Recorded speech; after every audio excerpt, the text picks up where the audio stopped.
So many of you have been asking about how to make something look 3D, and value is the answer. So here's what that might look like in pastel or chalk.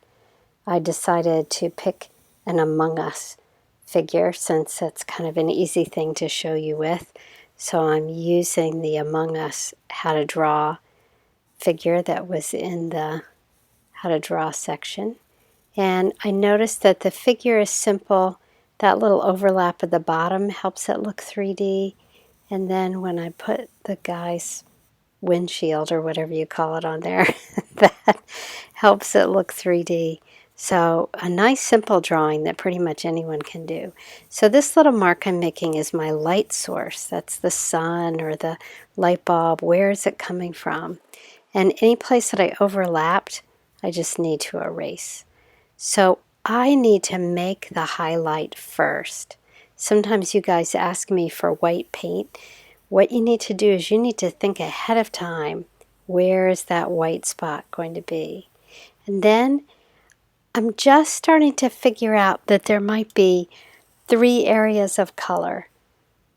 There's going to be a highlight, there's going to be a light red, a medium red, and a dark red. And right now I'm paying attention to where that light is, and I'm going to be making those choices. So with my black pastel, I'm going to leave that white space in the middle because I can't make it white afterwards. So I'll work around it with this pastel just very lightly. It's already a little darker than I wanted. And then I'll go further out on his face shield. I'll make it a little bit darker. And again, I'll use my finger to smudge that. And you can see I've left a white spot. That's the white paper that's showing up and not any white that I've added.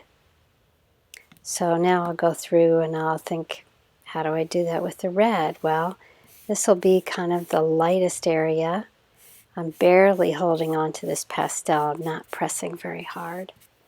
So there's the light stuff. Oops, I still have black on my finger, so usually makes sense to go from the lightest colors to the darkest colors, but it's kind of exciting to start with the black. So this will be the lightest part of my Among Us figure, the part that's closest to my little sun light source that I drew in the corner. Now I can press a little bit harder.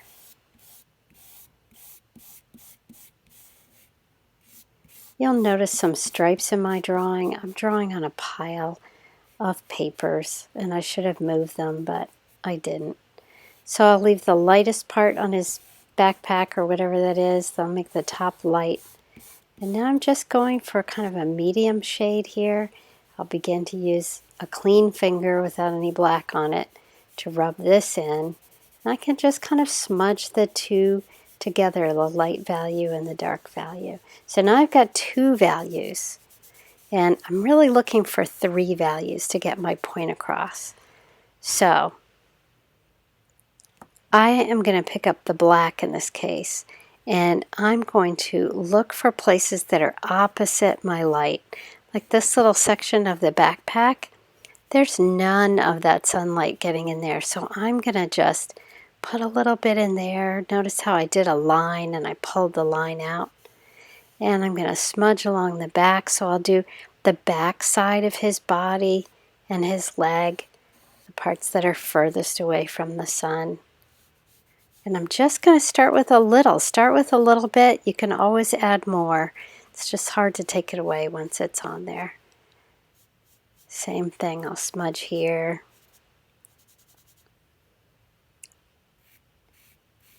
I'll go all along the back of his body.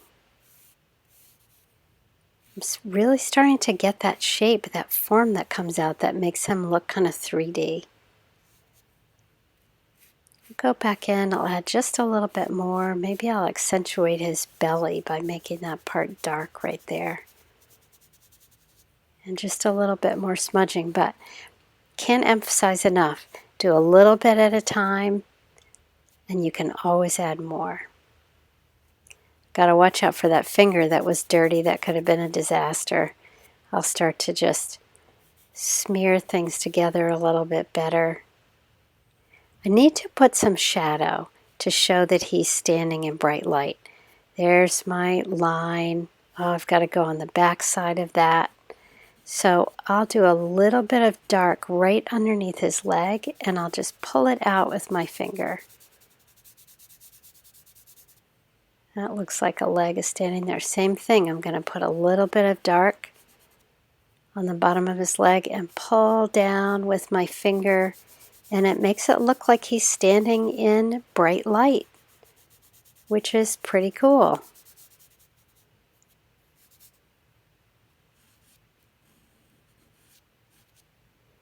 Again, I can keep adding to this.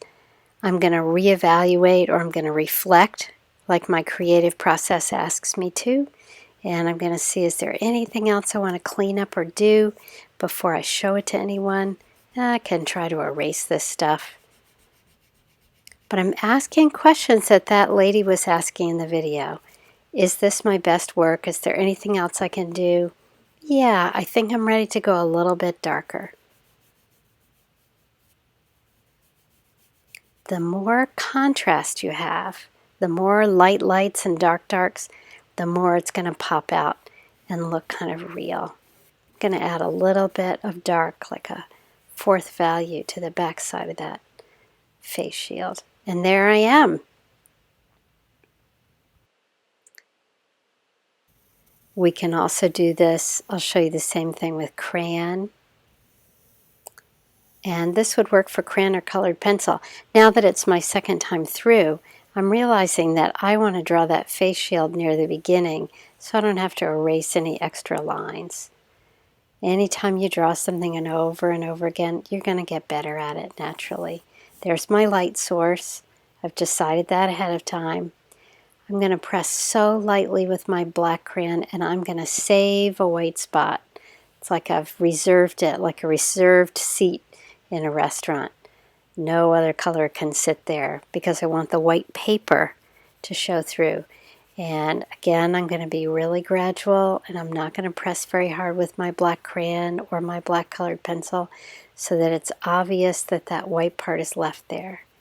And now when you're using pencils and crayons, it's kind of important to think what direction those are going in. You don't really want to scribble. You want your crayon or your pencil to go along the object just like it would if you were actually touching it with that crayon. So again, with my red, I'm going to do the back of the backpack. So I'm going to follow the same values that I followed for the other one. Some people like to just do the whole thing a light value and then do a darker value on it. But notice how with my crayon, I'm making marks that kind of go along that backpack form as if it were traveling over the backpack itself. So it stretches out on either end to make it look a little bit more 3D. And you can layer. You don't have to stick with one color. It'd be really cool if you did a bunch of colors.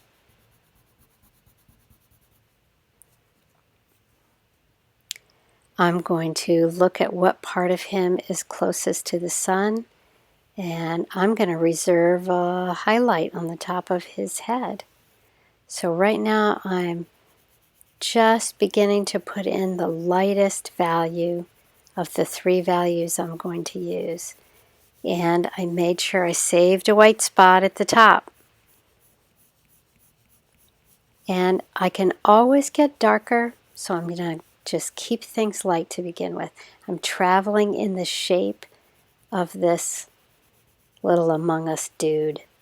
So I'm not going to just go vertical or horizontal. I'm going to try to curve my shape around as if my crayon or my colored pencil were actually traveling over the surface of him if he were 3D.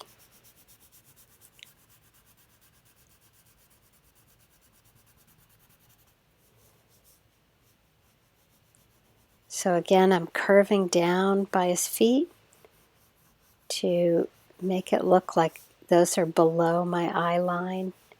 And here I am again. I'm making these very gentle curves on his leg that kind of remind me of what his leg would feel like if I could go all the way around it with a crayon. I'm going to do the same thing around his belly. And again, those papers are showing up underneath. That's where those stripes are coming from. And I think in a minute I moved the paper. But it's just a little bit of texture coming through. So here I go with my third value. I'm pressing harder with my crayon, and I'm on the back side of him, the side that's farthest away from that sun that I made a note about in the corner. So the back side of his leg is going to be far away from that too. Again, I'm moving my crayon in the shape of the belly instead of just any which way. Here I go. Miss David finally moves the paper. So I'll keep going with the belly. How can I make that edge darker? I can press even harder with the crayon and make it look like his backpack is in the shadow. And I'll press even harder with the crayon on the back side of his body, the part that's farthest away from the light source that I drew. I'll take my black crayon and I will just add a little black on the far side. It's like the dark side of the moon. And I'm going to put a little bit of black in there, not too much. But look at what that contrast does. He's really starting to look like he's a cylinder or a round shape. And slow and steady gets it, because once you go too dark too fast, you just know it. And it's not that you can't fix it. It's just that you have to go back through and make everything else darker. And it takes a long time, and people often get upset with themselves. So don't get upset with yourself. I'm going to accentuate his belly again. And I think I'll even make a little shadow on the back side of his face shield. Just sneaking a little bit of dark crayon in there. And definitely on the back side of his backpack, because that is far away from the light source.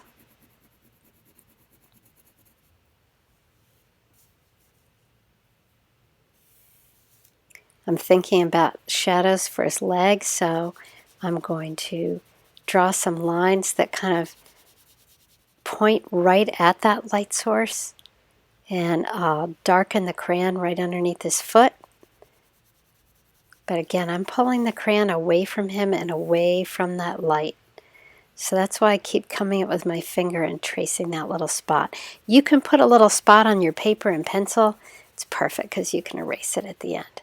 So I'm going to put in a horizon line because that creates space and makes it look like he is somewhere. So that's crayon or colored pencil. And finally, let's look at watercolor. I'm going to draw lightly because my watercolor isn't going to cover up any of my pencil marks underneath. So I'm getting so much better at drawing this guy because it's my third time in probably half an hour. So I know where all the parts go. I know that he's got a backpack.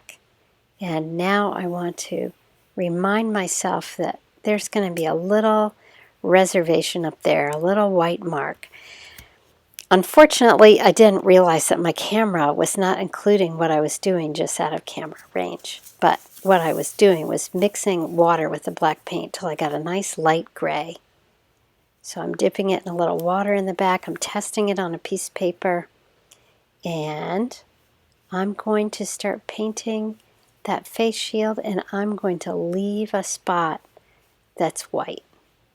So we're not adding white at the end, we're leaving a spot at the beginning. So it means thinking ahead of time. I'm going to follow the same pattern that I've been following for the other Among Us characters. I'm thinking about my light source, so I'm using paint with some water, and I'm just getting the whole guy kind of red. With watercolor, this is often a great way to go. You leave one spot white, your highlight spot, but then you use your watercolor in layers. So I would do the whole guy. If I weren't making a video, I'd do him and his backpack, and I'd let it dry. And I'm on a cheesy piece of copy paper, so he's all wrinkly already. I'd let that dry, and then in a few minutes I'd go back with red again, And I'm just going to go wet on wet for right now. And I'll start to do the parts that are farthest away from my light source. So he's really getting darkened up, but paint tends to dry a little bit lighter.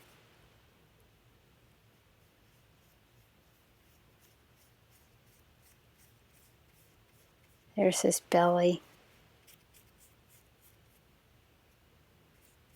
And I'll get that backpack done.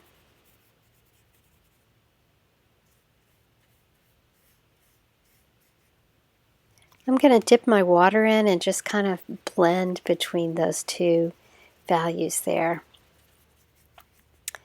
And then I'll go using less water each time. That black is way too dark, so I'm testing it out. Now I'm going to do my second value in his face shield. You can see that watercolor is a little bit more challenging than dry media like pastels and crayons and colored pencils. But with a little practice, you can get it. So now I'm going in with red with very little water, and I will go in and hit all the places I've done with the other medias, the darkest places. And sadly, I didn't know that my camera was about to run out, so we are about to lose contact with this Among Us guy. And boop, there goes the camera. But here's a picture of him. I decided to use purple in these places here instead of black, and purple for the shadows because it's in the same family as red.